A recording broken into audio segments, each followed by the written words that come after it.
보셨습니까?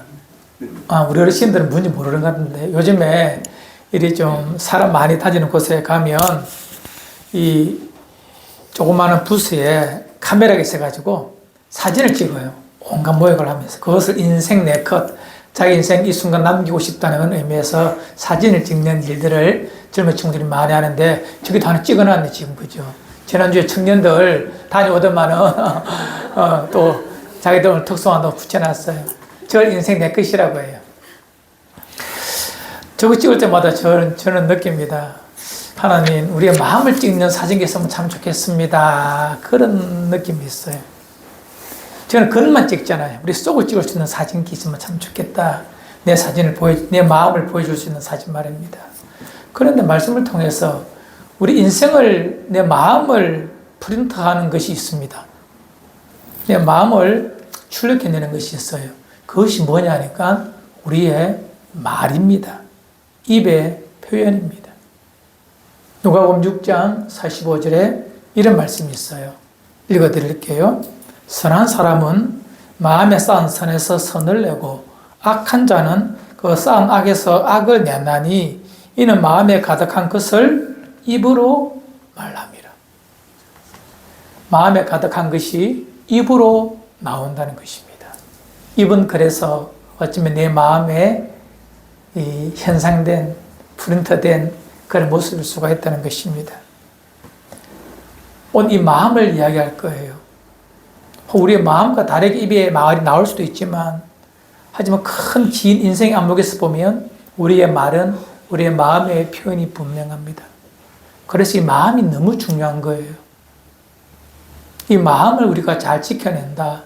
내 마음을 아름답게 일구어 간다는 것은 내 인생을 풍요롭게 아름답게 일구어 간다고 해도 과언이 아니죠. 이 잠언서 4장 23절 이런 말씀이 있습니다. 모든 지킬 만한 것 중에 더욱 내 마음을 지키라.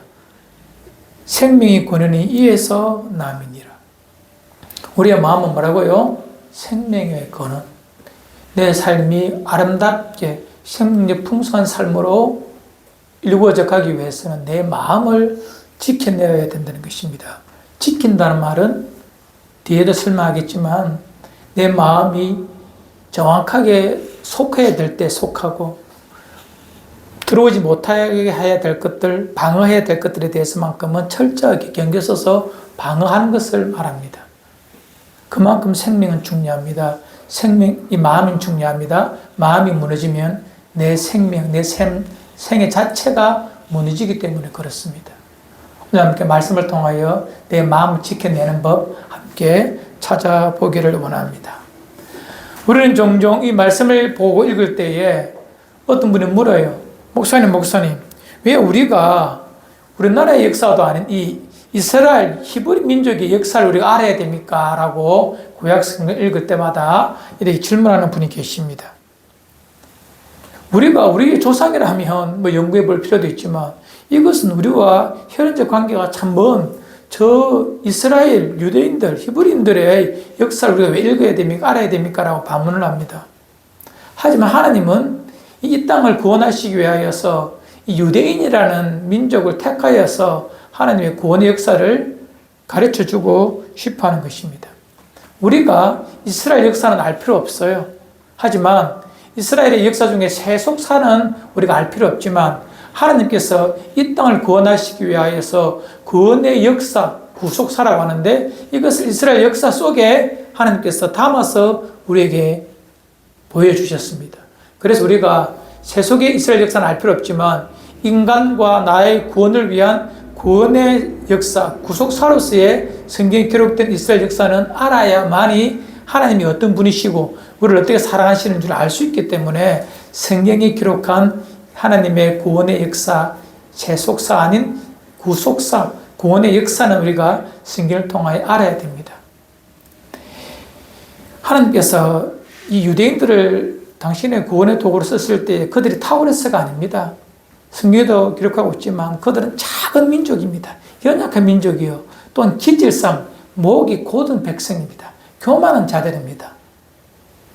여러 인종 중에서 좀 형편없는 그런 인종들입니다.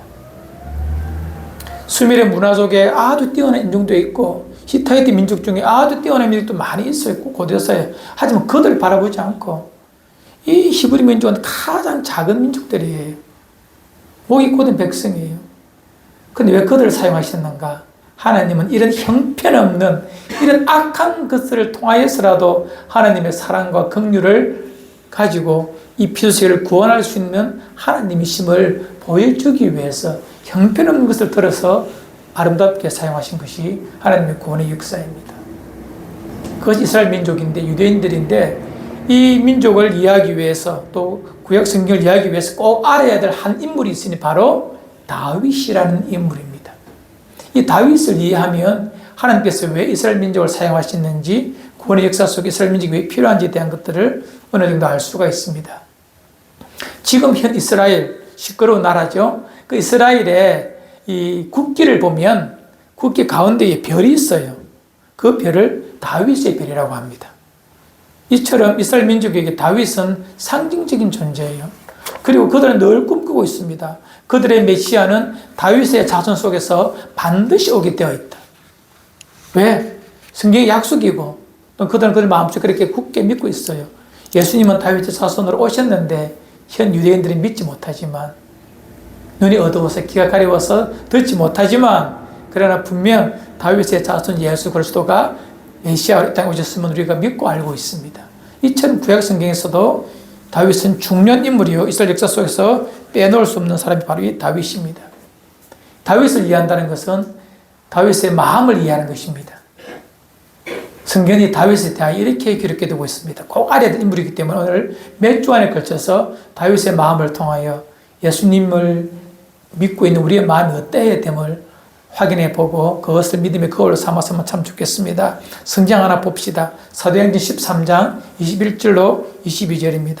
우리 자막 보면서 함께 읽어요. 시작. 그 후에 그들이 왕을 구하거늘 하나님이 베냐민 지파 사람 기스의 아들 사울을 40년간 주셨다가 패하시고 다윗을 왕으로 세우시고 증언하여 이르시되 내가 이새의 아들 다윗을 만나니 내 마음에 맞는 사람이라 내 뜻을 다 이루리라 하시더니. 아멘. 이 사도 바울이 하나님의 구원의 역사를 이렇게 설교하면서 구약에 있는 성경 한 곳을 인용하여 말한 부분입니다.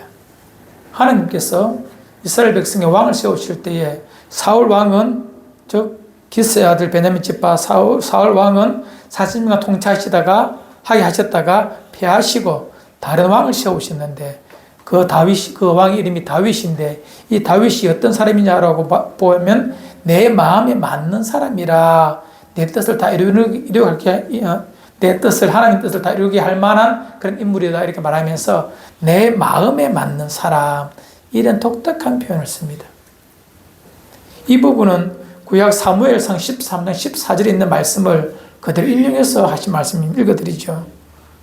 지금은 왕의 나라가 길지 못할 것이라 여호와께서 왕에게 명령하신 바를 왕이 지키지 아니하였으므로, 이 말은 사무엘이 사울에게 책망하는 말입니다. 그리고 이렇게 말합니다. 여호와께서 그의 마음에 맞는 사람을 구하여 여호와께서 그의 백성의 지도자로 삼으시느니라 하고, 하나님께서 이제 하나님의 마음에 맞는 사람을 딱 준비하셨다가 하나님의 나라와 그의 영광을 위하여 드러내시겠다, 이렇게 말씀하시는 거예요. 그의 마음에 맞는 사람, 여기는 그는 하나님이십니다. 하나님의 마음에 맞는 사람, 영어식 표현을 하면 그의 마음을 따르는 사람, 이렇게 보셔도 틀리지 않습니다. A man after his own heart, 이렇게 되어 있는데, 따른다는 게 그 사람의 하나님의 마음을 따라 사는 사람, 그 마음에 맞는 사람, 다윗을 이렇게 설명해 주고 있습니다. 다윗은 하나님의 마음을 따라다니는 사람이었습니다. 예수의 마음을 알고 있는 사람이었습니다. 우리가 품어야 될 마음이 있으니 바로 예수님의 마음인데, 늘 예수님의 마음을 따라 살고자 노력하였던 사람이 바로 이 다윗이라는 사람입니다.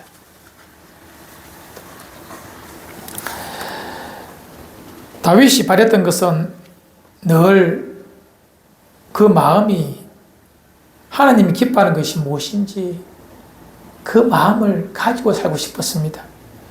그의 인생의 목적은, 평생의 소원은 뭐냐면, 다윗의 소원은 더 높은 지위에 이르기를, 더 탁월한 능력과 힘을 가지기를, 더 많은 소유와 더 많은 업적을 남겨두기 위해 열심히 살았던 그런 마음으로 산 것이 아닙니다.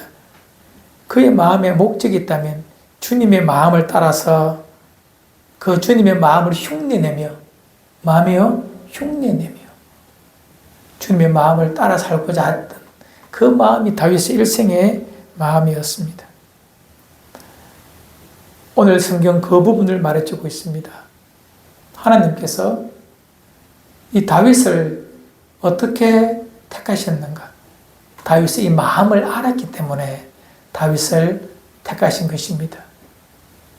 우리의 구원 하나님의 전적인 은혜요, 또한 무조건적인 선택입니다. 우리가 잘나서 선택하는 것은 아닙니다. 구원은 그렇습니다. 하지만 하나님께서 당신의 뜻을 이루시기 위하여서 당신의 도구로 사용하시는 사람은 어떤 사람이냐면 스펙 좋은 사람이 아니요, 학력 좋은 사람, 능력 있는 사람이 아니라 하나님의 마음, 예수님의 마음을 가진, 그 마음을 가진 사람을 하나님은 선택하여 당신의 나라의 도구로 사용하신다는 것입니다.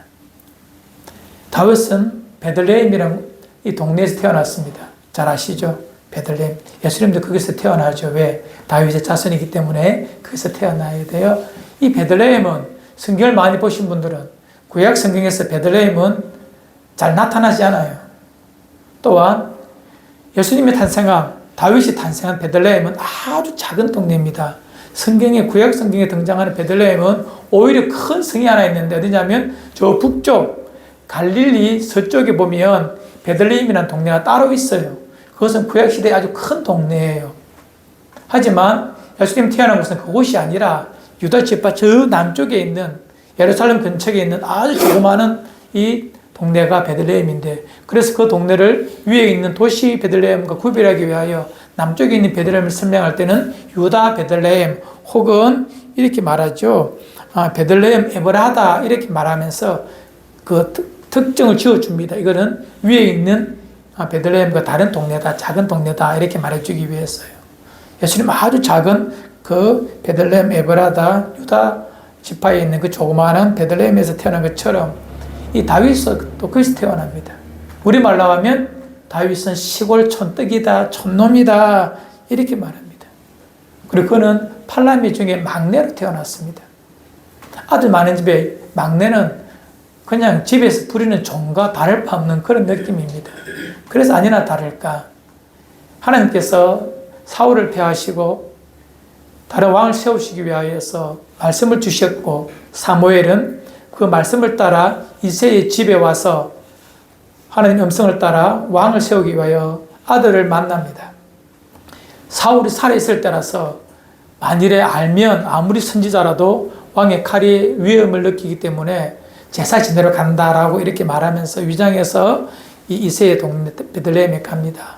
가서 말합니다. 내가 여기서 제사를 드리려고 하니까 모두 성결한 마음을 가지고 준비해서 올라오십시오, 모이십시오라고 합니다. 이에 이새의 아들들도 다 준비해서 이렇게 올라와서 이 제사를 드리려고 준비할 그때에 하나님께서 주신 음성을 따라 이새의 아들 중에서 왕을 찾고자 합니다. 이것은 본문이 바로 그 부분입니다. 그의 장자 엘리압이 등장합니다. 훤칠합니다. 7명의 아들이 왔는데 하나같이 너무 멋있어요.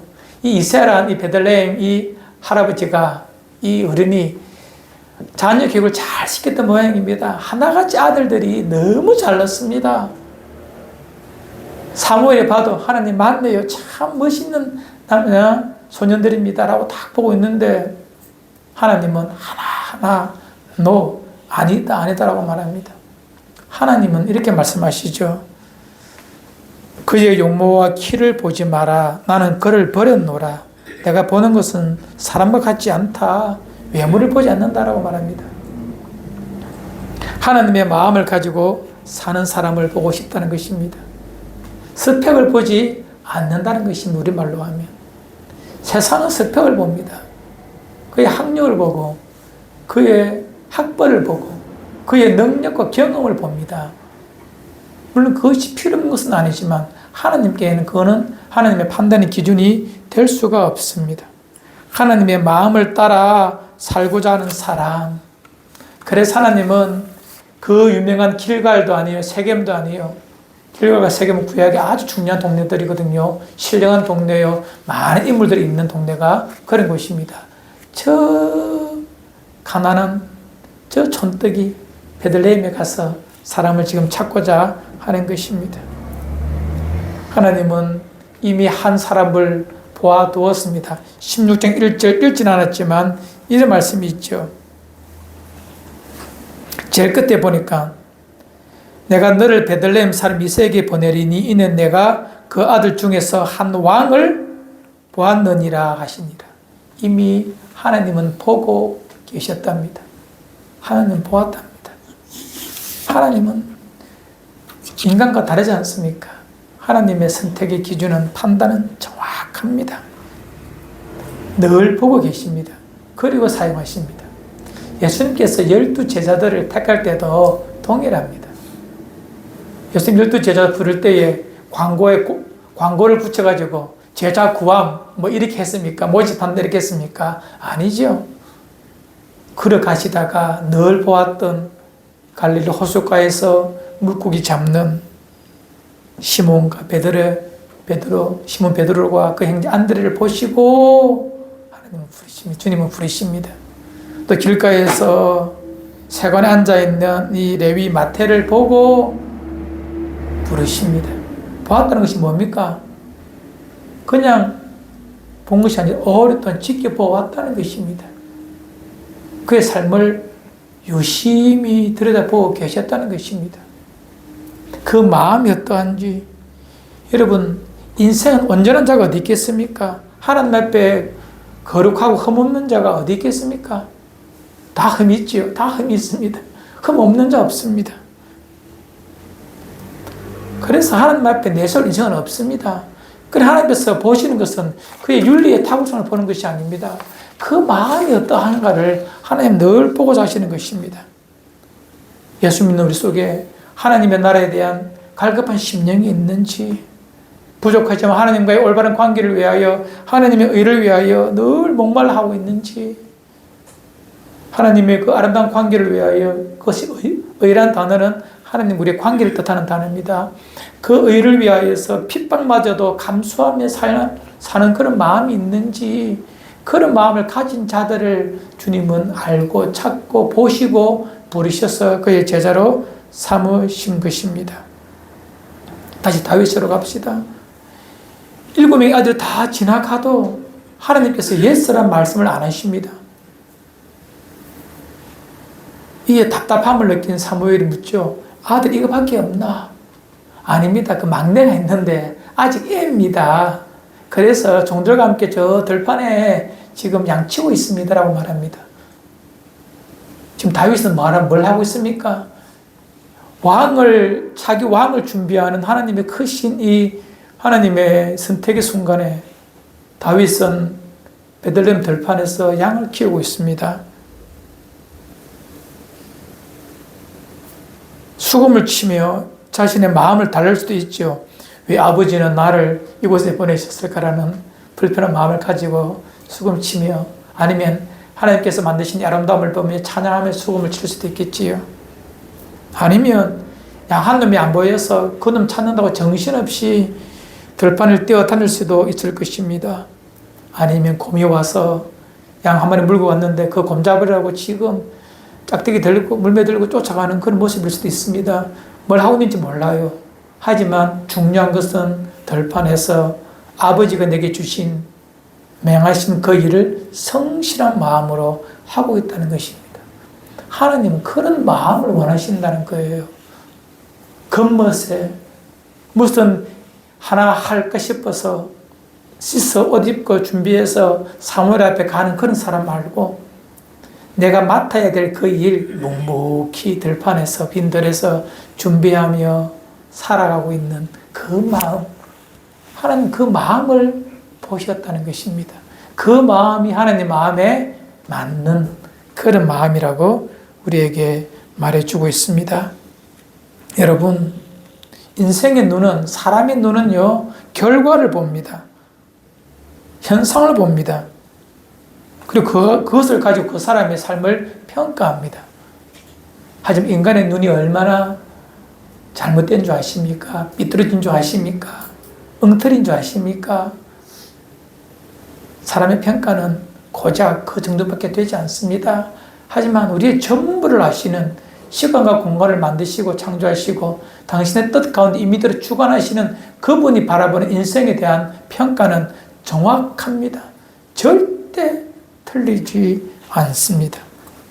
오늘 말씀 7절을 봅시다. 함께 읽어요. 7절 시작. 지혜를 보지 말라. 내가 이미 그를 버렸노라. 내가 보는 것은 사람과 같지 아니하니 사람은 외모를 보거니와 나 여호와는 중심을 보느니라. 예, 중심, 한글로 중심이 되었지만 마음이라는 레바브라는 마음, 앞에서 말한 마음과 똑같은 단어입니다. 한글 번역이 조금은 다르겠어 그렇지요? 하나님은 뭘 보신다고요? 마음, 중심, 그냥 단어보다는 마음이 좋습니다. 마음을 보십니다. 이 마음은, 성도의 마음은 성령님께서 임재하시는 것이 인생의 마음이요. 우리의 영혼을 담는 것이 바로 이 마음입니다. 하나님 그 마음의 상태를 보십니다. 색깔을 보십니다. 그 마음의 거룩함을 보십니다. 에이, 그래도 안 그렇던데요. 안 그렇던데라고 하는 공동체가 혹 교회를 할지라도, 기독교 집단이라 할지라도 하나님의 나라와는 거리가 멉니다. 하나님의 나라는 그 마음을 아시는 그분이 그 마음에 합한 대로 있는 자들의 모임이 하나님의 나라이어야 되는 것이 맞거든요. 우리가 이제 힘쓸 것은 내 마음을 지키는 것입니다. 내 마음을 관리하는 것입니다. 무엇을 크게 이루어 doing, 무슨 하려고 하는 것도 중요하지만 그것보다 더 중요한 것은 내 마음이 어떠해야 됨을, being이라고 말하죠. 내 마음이 어떠해야 됨에 대한 그것에 훨씬 더 많은 집중을 가지고 살아야 되는 것이 작금의 이 시대의 기독교인들이 갖춰야 될 모습이라고 생각합니다. 그런데 이 마음은요, 여러분 내 마음 알잖아요. 자신의 마음 알잖아요. 얼마나 엉터리입니까? 그래서 예레미야 17장 9절에서는 이런 말까지 합니다. 만물보다 거짓되고 심히 부패한 것이 뭐라? 마음이라. 누가 능히 이를 알리요마는. 하나님은 아시지만 인간은 모릅니다. 얼마나 우리 마음이 부패했는지.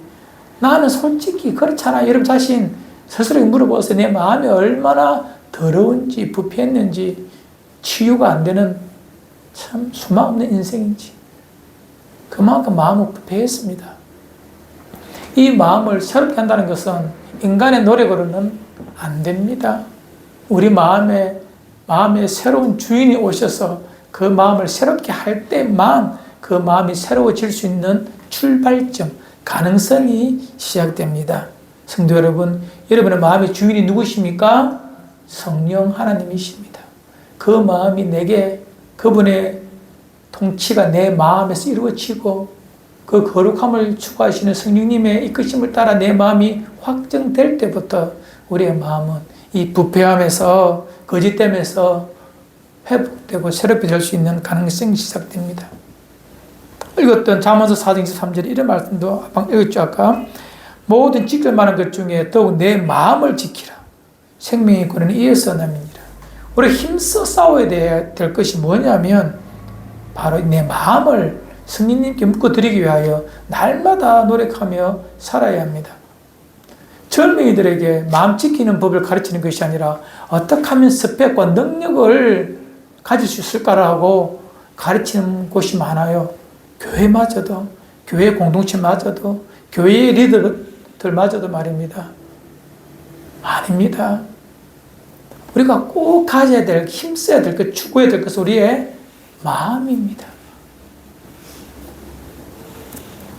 그럼 이 다윗은 이 마음을 지켜가기 위하여 물론 늘 하나님을 향한 그 마음이 있었지만 주님의 마음을 닮아가기 위하여 노력하였던 다윗의 삶이지만 그의 삶은 또 하나 있습니다.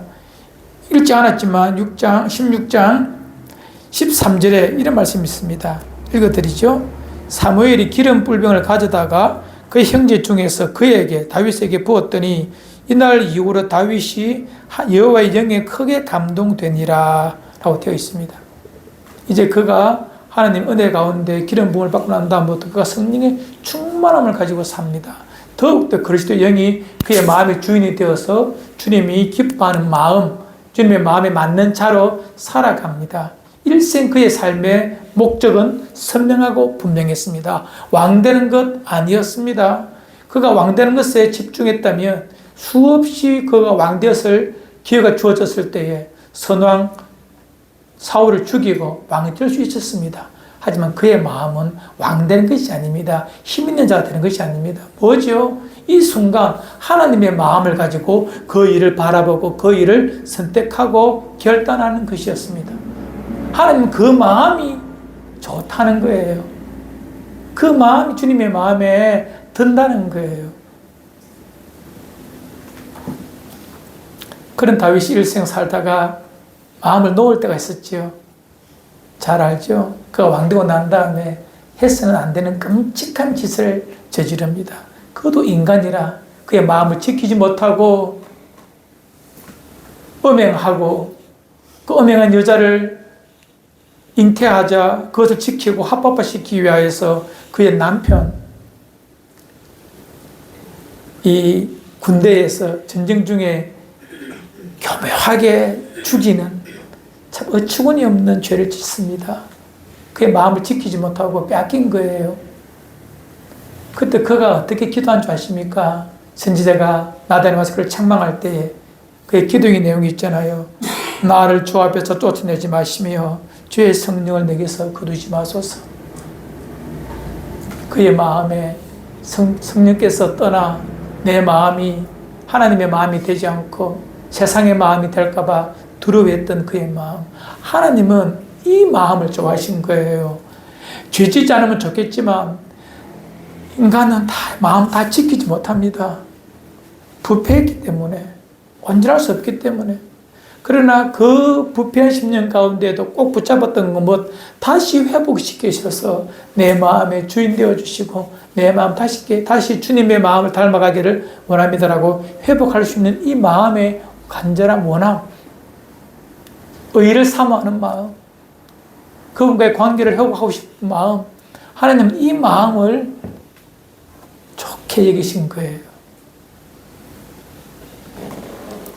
성도 여러분, 신앙의 성분은 예수 잘 믿는다. 그 결과는 이 마음입니다.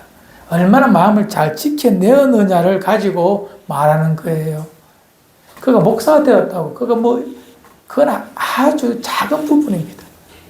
스스로 물어보십시오. 오늘 하루 내가 내 마음을 지키며 살았나? 이번 한 주간 내가 내 마음을 지키며 살았나? 그렇지 못했나? 만일 내 마음을 지키며 아름답게 살았다면 그는 위대한 한 주간을 산 사람입니다. 그러나 내 마음 지키지 못하고 살았다면 그가 무엇을 해도하든지 그는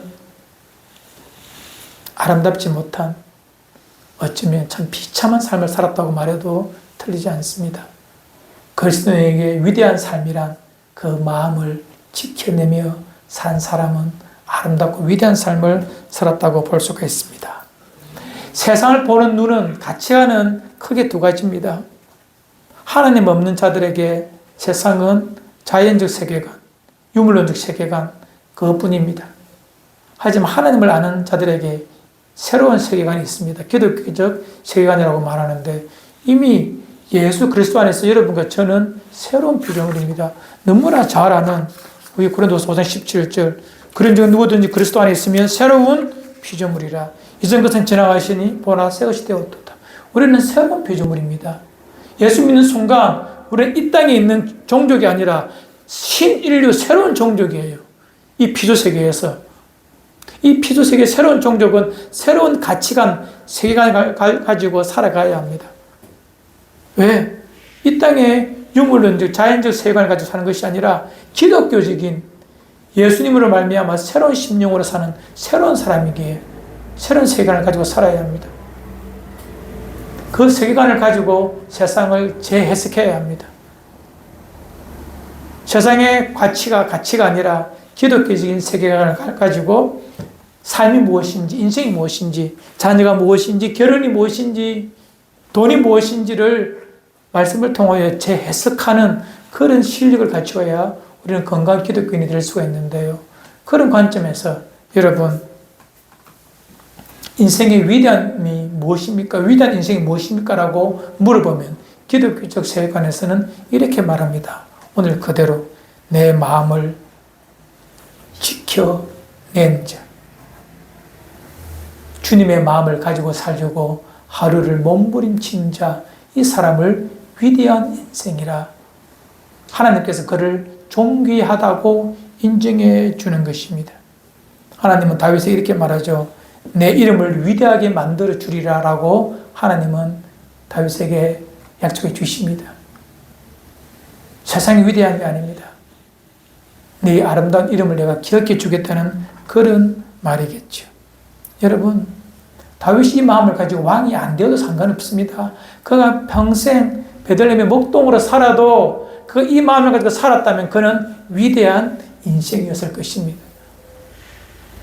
그가 왕이 되었는데 이 마음 놓쳐버리면 그는 위대한 인생을 사는 것이 아닙니다. 비참한 사울과 같은 그런 인생이 될 수도 있는 것입니다. 성도 여러분, 이제 우리의 신앙의 경주에 분명한 방향성, 지향점이 정해졌습니다. 내가 이번 한 주 어떻게 살아야 되는지 정확한 답이 나왔습니다. 무엇이죠?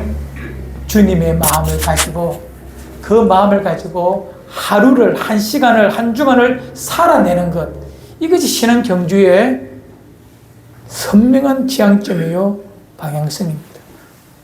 무엇을 많이 하겠다, 이루어내겠다, 꿈을 꿀 수 있지만 그것에 여러분의 마음을 다 쏟지 마십시오. 여러분의 마음의 참 주인이신 그분이 내 마음을 다스리도록, 성령님 내 마음을 다스리도록 날마다 주님의 마음을 가지도록 힘써 노력하고 그것에 붙들려 살기를 여러분 노력한다면 우리의 삶은 훨씬 위대한 인생으로 주님 앞에 들어질 것이 분명합니다. 말씀의 결론입니다. 한 평도 안 되는 인간의 마음, 여러분 우리 마음 얼마나 작아요. 하지만 하나님은 이것을 가지고 우리의 가치로움을 평가하십니다. 무엇을 많이 이뤄놓았다가 평가하는 것이 아니라 하나님은 내 마음을 보시고 그것을 가지고 존귀하다, 귀하다, 아름답다라고 그것을 평가하십니다. 하나님의 평가는 그 평가입니다. 다른 평가를 여러분 기대하지 마십시오.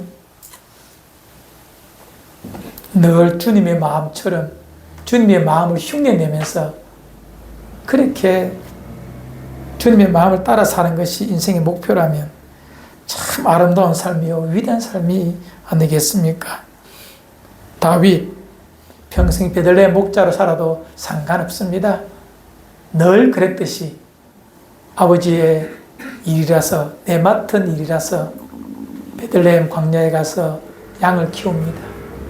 수금을 치며 찬양합니다.